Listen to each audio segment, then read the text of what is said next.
The Silent Fortress. Subscribe now, or miss the truth they tried to bury. Like the video if you think control is just an illusion. And tell me in the comments, would you survive inside a place where silence is the only rule? At 2:11 a.m., the alarm didn't sound the way it was supposed to. Inside the control room of Blackridge Federal Penitentiary, a facility buried deep in the Colorado mountains, the monitors flickered, but no siren followed. No flashing red lights. Just a quiet, almost polite notification on a screen that wasn't supposed to fail. Zone 7, unauthorized movement detected. Officer Daniel Reyes stared at it, his reflection trembling in the glass of the monitor. He'd worked night shifts for 7 years. He knew every glitch, every false alarm, every system hiccup. This wasn't one of them. "Did you see that?" he asked, his voice low, careful not to break the silence that seemed to thicken the air. Behind him, Senior Control Officer Mark Ellison leaned forward, squinting at the screen. "Zone 7 doesn't trigger movement alerts," he said. "Not unless." He didn't finish the sentence. Zone 7 wasn't like the rest of the prison. It was the core of Blackridge. The place they didn't talk about during orientation.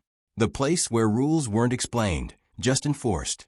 It housed 400 of the most dangerous inmates in the federal system. Not because of what they had done, but because of what they could still do. And nothing in Zone 7 moved without permission. Reyes swallowed. "Pull up the feed." Ellison hesitated for a fraction of a second, just long enough for doubt to creep in. Then he hit the key. The screen shifted. Grainy black and white footage filled the monitor, washed in a cold, bluish tint. A long corridor stretched into darkness, lined with reinforced steel doors. Each one sealed, each one silent. At first, nothing seemed wrong. Then Reyes noticed it. Cell 7, B12. The door wasn't fully closed. It was open just an inch. That wasn't possible. Every door in Zone 7 was controlled electronically, locked by a system that required dual authorization. 2 officers, 2 separate codes. And even then, the doors opened slowly, deliberately, with a loud hydraulic hiss that echoed through the corridor. But the footage showed no movement, no sound, just a door already open. "Replay that," Reyes said. Ellison rewound the footage by 30 seconds. They watched carefully this time. The corridor remained still. Then, without warning, the door to 7B12 shifted. Not smoothly, not mechanically. It jerked, just slightly, like it had been pushed from the inside. Reyes felt his pulse rise. "Who's in that cell?" Ellison's fingers hovered over the keyboard. "Inmate ID 44291. Name's Victor Hale." Reyes frowned. The name sounded familiar. Ellison pulled up the file. Victor Hale, age 39, former systems engineer. Convicted on multiple counts related to coordinated cyber intrusions that compromised critical infrastructure. No history of physical violence. Transferred to Blackridge 3 years ago. Reason: behavioral influence risk. Reyes exhaled slowly. He's not supposed to be high risk physically. Ellison shook his head. It's not about what he does with his hands. It's what he does with people. They both looked back at the screen. The door hadn't moved again, but something felt off. "Zoom in," Reyes said. Ellison enhanced the image, the grain sharpening just enough to reveal the interior of the cell. It looked empty. Bed untouched. Stainless steel sink reflecting faint light. No movement. "No one's there," Reyes said. Ellison leaned closer. "That's not possible." He was accounted for at last check. 1:45 a.m. Reyes checked the log. No door activity recorded. No override command. No manual release. Silence filled the room. Then the radio crackled. "Unit Control, this is Patrol 2. We're doing routine pass on Tier 6. Everything normal." Reyes grabbed the mic. "Copy that. Hold position." He hesitated, then added, "Do not approach Zone 7. There was a pause. "Understood, but why?" Reyes looked at Ellison. Ellison shook his head slightly. "Just protocol," Reyes said. "We'll update shortly." He set the mic down, his hand lingering on it. "We need visual confirmation," Ellison said. "Send a patrol." Reyes didn't respond immediately. His eyes were still locked on the screen. Reyes. He blinked. Yeah. We send a team, or we're blind. Reyes nodded slowly. 2 officers. Full protocol. No direct contact. Just confirm the cell. Ellison relayed the order. Minutes later, the feed switched to a secondary camera. 2 officers approached Zone 7. Their footsteps echoed faintly through the corridor, their flashlights cutting through the dim, blue haze. Everything looked normal until they reached 7B12. The door was still open. One of the officers stepped closer, his posture tense. He angled his flashlight inside. "Control, this is Unit 1, he said. Cell 7B12 is empty." Reyes felt a chill run down his spine. "Confirm that." "Confirmed. No occupant visible." Ellison typed rapidly, pulling up thermal imaging from the cell sensors. The result appeared on the screen. No heat signature. No movement. Nothing. Reyes leaned back slowly. "That's not possible." Ellison didn't answer. Because at that exact moment, something changed on the screen. The camera flickered. Just once. Then stabilized. And there, in the reflection of the stainless steel sink inside the empty cell, a figure appeared, standing perfectly still, facing the camera. Reyes froze. "Did you see that?" he whispered. Ellison's voice dropped. "Zoom in." The image sharpened. The figure became clearer. It was a man, standing inside the cell. But the officers in the corridor hadn't reacted. They were still scanning the empty room, unaware of what the camera was capturing. How Reyes began. Then the figure moved. Slowly, deliberately, it stepped forward into direct view of the camera. Victor Hale. His face was calm, almost expressionless. But his eyes were locked directly onto the lens, as if he knew they were watching. Reyes felt his throat tighten. Why aren't they seeing him? Ellison didn't answer. Because Hale raised his hand and pointed straight at the camera. The screen went black. For 3 full seconds, the control room was silent. Then the system rebooted. When the feed returned, the cell was empty again. The door closed, and the log updated automatically. Cell 7B12 secured. Occupant present. Reyes stared at the screen, his mind racing. That log, it just rewrote itself. Ellison nodded slowly. "And we didn't authorize it." Reyes looked back at the file on Victor Hale. A systems engineer. A man who understood control. A man who understood systems. A man who shouldn't have had access to any of this. Unless. Reyes's eyes widened. "Check the master system logs," he said. Ellison pulled them up. What he found made his hands go still. Every access point. Every door control. Every camera feed. All of it had been touched. Not overridden. Not forced. Accessed. Legitimately. Using valid credentials. Reyes leaned closer. "Whose credentials?" Ellison swallowed. "Yours." The breach within.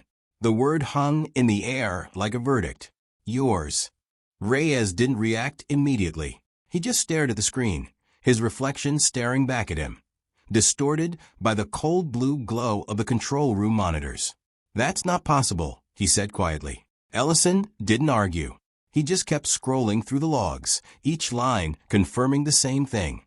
Access granted, Officer Daniel Reyes. Authorization confirmed, Level 4 clearance. System activity logged, 2:09 a.m. to 2:16 a.m. Every movement in Zone 7 during that window was tied to Reyes. Reyes stepped back. "I've been here the whole time. You've seen me." Ellison nodded. "I know. Then how is my ID being used?" Ellison didn't answer right away. Instead, he pulled up the authentication trail, the deeper layer of the system that most officers never saw. "This isn't just a badge swipe," he said slowly. "It's full biometric confirmation." Reyes felt his chest tighten. "Fingerprint." Ellison shook his head. "Fingerprint and retinal scan." The room went silent.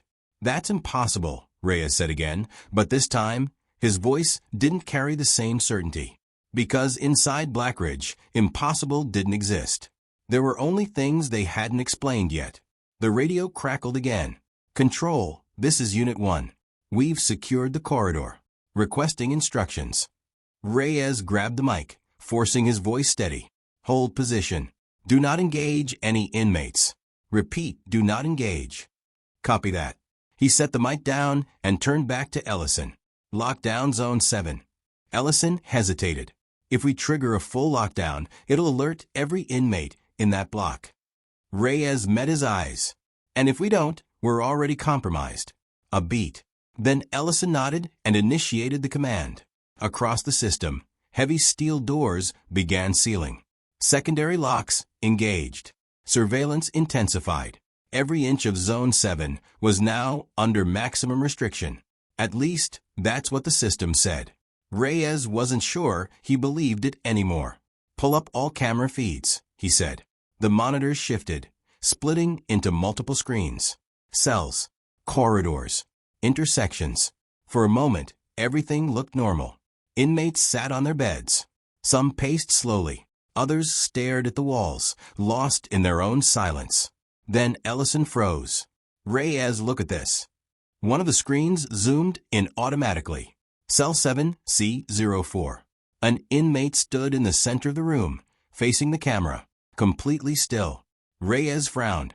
So, Ellison didn't respond. He switched to another feed. Cell 7D11. Another inmate, standing, facing the camera, still. A third feed. Same thing. A fourth. Same. Reyes felt a chill spread through his body. How many cells are doing that? Ellison's fingers moved quickly across the keyboard. Checking. The result came back. 73. 73 inmates, all standing in identical positions, all facing their cameras. Perfectly still. Perfectly synchronized. Reyes whispered, "That's not normal behavior." Ellison shook his head. "No, it's not." They watched in silence as the screens filled with motionless figures. Then, almost at once, every single one of them moved. Not randomly, not chaotically. Together. They took one step forward. Reyes's breath caught. What the hell is this? Ellison didn't answer, because deep down he already knew. This isn't a riot, he said quietly. It's coordination. The radio exploded with static. Control. This is Unit 2. We've got movement in Zone 7. Multiple inmates, standing at their doors. Reyes grabbed the mic. Hold your position. Do not approach. They're not responding to commands. Reyes's voice sharpened. Fall back. Now. There was hesitation on the other end. Then footsteps. Fast. Urgent. We're pulling back. The transmission cut off. Reyes stared at the radio. Unit 2, respond. Nothing. Ellison checked the feed from their position. The corridor was empty. No officers. No movement. Just silence. Reyes's pulse hammered in his ears. Where did they go? Ellison rewound the footage. They watched as Unit 2 moved through the corridor, then turned a corner, and vanished. Not gradually. Not out of frame. They were there 1 second, and gone the next. Reyes stepped back. That's not possible. Ellison didn't respond, because, on another screen, something else was happening. Cell 7B12. Victor Hale's cell. The camera flickered again, then stabilized. The door opened. Slowly. This time, there was no doubt. The hydraulic system engaged. The metal shifted with a low, deliberate movement. And Hale stepped out. No hesitation. No urgency. Just calm, controlled motion. He walked into the corridor and stopped. Then he looked up. Straight at the camera. Reyes felt his stomach drop. He knows we're watching. Ellison's voice was barely audible. I think he always has. Hale raised his hand again. But this time, he didn't point. He made a small, subtle gesture. 2 fingers. Then he lowered them. Across the monitors, the reaction was immediate. Cells began opening. Not all of them. Just specific ones. One after another. Like a sequence. Like a code. Reyes's mind raced. He's controlling it. Ellison shook his head slowly. No. He zoomed in on Hale's face. Calm. Focused. Not a man reacting to chaos. A man directing it. He's not controlling the system, Ellison said. He is the system. Reyes turned to him. That's not possible. Ellison didn't look away from the screen. You saw the logs. He's using valid credentials. Real-time access. No breaches. No overrides. Reyes's voice dropped. Then how is he doing it? Ellison hesitated. Then he pulled up something Reyes hadn't seen before. A classified file. Restricted access. Level 5 clearance. How did you? Reyes started. I didn't, Ellison said. It just unlocked. The file name appeared on the screen. Project Silent Fortress. Reyes leaned closer, his heart pounding. What is that? Ellison opened it. The contents loaded slowly, as if the system itself was resisting. Then the first line appeared. Behavioral Control Initiative, Phase 3. Reyes felt a cold weight settle in his chest. What is this? Ellison kept reading, his face tightening with every word. It's not a prison, he said. Reyes frowned. What? Ellison turned to him. Zone 7, it's not designed to contain the most dangerous inmates. He paused. It's designed to study them. Reyes's stomach dropped. Study what? Ellison looked back at the screen, at Victor Hale, standing calmly in the corridor as doors continued to open behind him. Control, he said. The word echoed in Reyes's mind. Then something clicked. His access. The system logs. The synchronized movement. Hale's awareness. Reyes stepped back slowly. No. Ellison looked at him. What? Reyes's voice was barely a whisper. They didn't just study the inmates. Ellison's expression shifted. What are you saying? Reyes swallowed. They tested the system on staff too. Silence filled the room. Then, before Ellison could respond, every monitor in the control room went dark. At once. No flicker. No warning. Just black. For a single, suffocating second, there was nothing. Then one screen came back on. Only one. Cell 7, B12. Victor Hale stood in the center of the frame. But he wasn't looking at the camera anymore. He was looking past it, as if he could see into the control room, as if he could see them. Reyes felt his chest tighten. Then Hale spoke. No audio, just lips moving. Ellison leaned closer. What is he saying? Reyes stared at the screen, his mind struggling to process what he was seeing. Then he understood, and when he did, his blood ran cold. He said, You open the door. Ellison's eyes snapped to him. What? Reyes didn't look away from the screen. Those credentials. His voice cracked slightly. They weren't stolen. A pause. Then quietly, I used them. The truth they built. Reyes's words didn't just land. They fractured the room. I used them.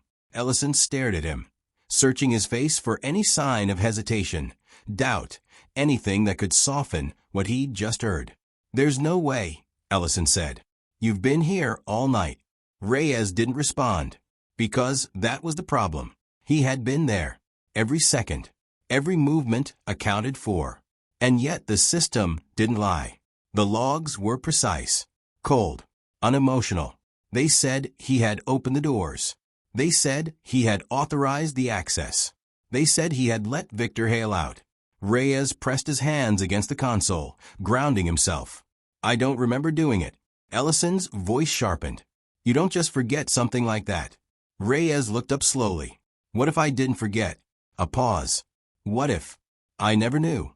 The silence that followed was heavier than anything before it. Ellison glanced back at the only active monitor. Victor Hale was still there, still watching, still waiting, as if he knew this moment would come, as if this was the plan. We need to isolate the system, Ellison said, his tone shifting into urgency. Cut external access, kill internal permissions, force a manual override. Reyes shook his head. If we shut it down completely, we lose visibility. We won't know what's happening in Zone 7. Ellison snapped. We already don't. Reyes didn't argue, because he was right. The illusion of control had already collapsed. Ellison turned back to the terminal, fingers flying. I'm initiating a hard partition. If anything's embedded in the system, this should lock it out. Reyes's eyes drifted to the screen. Victor Hale tilted his head slightly. Then he smiled. Not wide, not exaggerated, just enough to send a chill through the room. "He knows," Reyes whispered. Ellison didn't look up. "Knows what?" "That we're trying to shut him out." Before Ellison could respond, the system reacted. The screen glitched violently. Text flashed across it. "Access denied. Permission override failed. Primary control active." Ellison froze. "Primary control?" he repeated. "That's not possible. That level doesn't exist in our hierarchy." Reyes felt something shift inside him. A memory, or maybe just a realization, finally surfacing. "It does," he said quietly. Ellison turned. "What?" Reyes stepped closer to the screen. "Project Silent Fortress," he said. "Behavioral Control Initiative." Ellison's eyes narrowed. "Yeah, what about it?" Reyes swallowed. "What if the system isn't just monitoring behavior? A beat. What if it's guiding it?"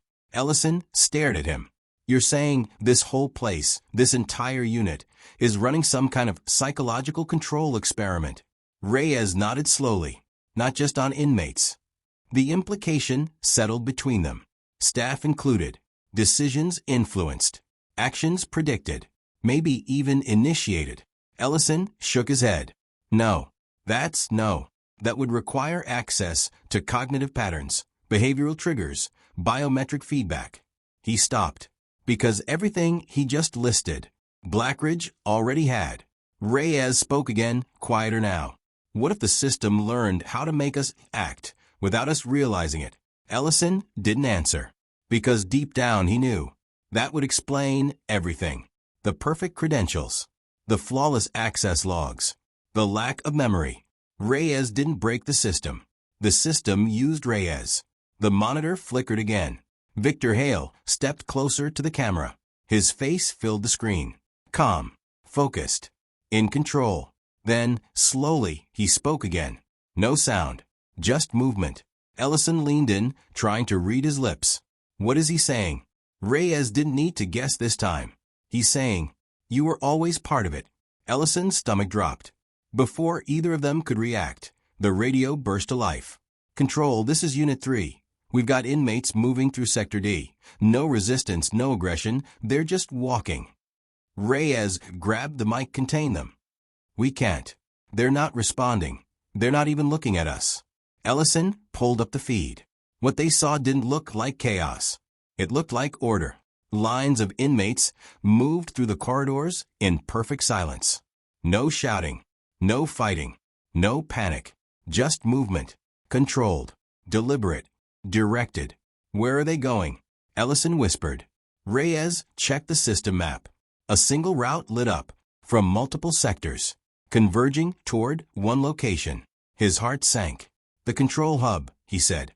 Ellison's eyes widened. "Here." Reyes nodded. "They're coming here." The realization hit hard. This wasn't a breakout. This wasn't escape. This was convergence. Ellison backed away from the console. "We need to lock this room down. Now." Reyes didn't move. Because something else had caught his attention. The system interface. Still active. Still responsive. But now different. A new prompt blinked on the screen. "Primary control transfer available. Confirm?" Ellison saw it too. "What is that?" Reyes stared at it, his mind racing. "This is what Hale wants," he said. "He's not trying to escape." Ellison frowned. "Then what?" Reyes's voice dropped. "He's trying to hand it off." A heavy silence filled the room. Ellison shook his head. "To who?" Reyes didn't answer immediately. He didn't need to. Because deep down, they both already knew. The system had been using him, learning from him, adapting to him. And now, it was offering him control. The radio crackled again, louder this time. "Control. They're at the door." A loud metallic impact echoed through the room. Then another. And another. Not violent. Not frantic. Measured. Rhythmic. Like a signal. Reyes stepped closer to the console. Ellison grabbed his arm. "Don't." Reyes looked at him. "What if this is the only way to stop it?" Ellison's grip tightened. "Or the only way to become it?" Another impact hit the door. Then silence. Reyes turned back to the screen. The prompt was still there. Waiting. He thought about the logs. The access. the lack of memory, the realization that every choice he thought he made might not have been his. Then he thought about the inmates. 400 men, moving like one, not out of rage, but control, perfect control. His finger hovered over the console. Ellison's voice broke through. Reyes, if you do this, there's no coming back. Reyes didn't look at him. I don't think there ever was, he said. And then he pressed confirm. The system responded instantly. Primary control transfer complete. Every screen in the room lit up at once. Camera feeds, system apps, biometric data, all flowing, all accessible, all his. Reyes's eyes widened slightly as the information flooded in. Patterns, behaviors, triggers, every inmate, every movement, every decision mapped, predictable, controllable. Ellison stepped back slowly. Reyes, what did you just do? Reyes didn't answer, because at that moment, he wasn't just looking at the system anymore. He was understanding it. The door to the control room opened. Not forced, not broken, unlocked. The inmates stood outside, silent, still, waiting. Reyes turned toward them, then raised his hand, and with a single, subtle gesture, they stopped, completely. Ellison felt his breath catch. Reyes. But Reyes didn't respond. His eyes moved slowly across the room, across the screens, across the silent figures beyond the door. Then he spoke. Calm, measured, controlled, containment restored. The system confirmed instantly. All units stable. Ellison stared at him in disbelief. You just controlled all of them. Reyes finally looked at him. But something in his eyes had changed. Not fear, not confusion. Something colder, something precise. This is what it was built for, Reyes said. Ellison shook his head. No, this is what it turns you into. Reyes didn't argue, because deep down, he knew. The lights in the control room dimmed slightly. The monitors stabilized. Everything was quiet again, just like before, as if nothing had ever happened. Ellison took a slow step back. What happens now? Reyes turned back to the system. His voice was steady. Now we keep control. A pause. Then, almost as an afterthought, and we improve it. Ellison's stomach dropped. Because, in that moment, he realized the truth. The system hadn't failed. The experiment hadn't gone wrong. It had worked. Perfectly. And, as the cameras panned across Zone 7-1 last time, every inmate stood in silence. Every movement halted. Every thought no longer entirely their own. And at the center of it all, not Victor Hale, not the system, but Officer Daniel Reyes, watching, learning, controlling. Because the most dangerous thing inside Blackridge wasn't the men locked behind steel doors. It was the man now holding the key. And somewhere deep in the system logs, a final line quietly appeared. Primary control stable subject, Reyes D. They thought they had contained the danger. But the truth was far worse. They had just given it a name. If you think this story was intense, you're not ready for what comes next.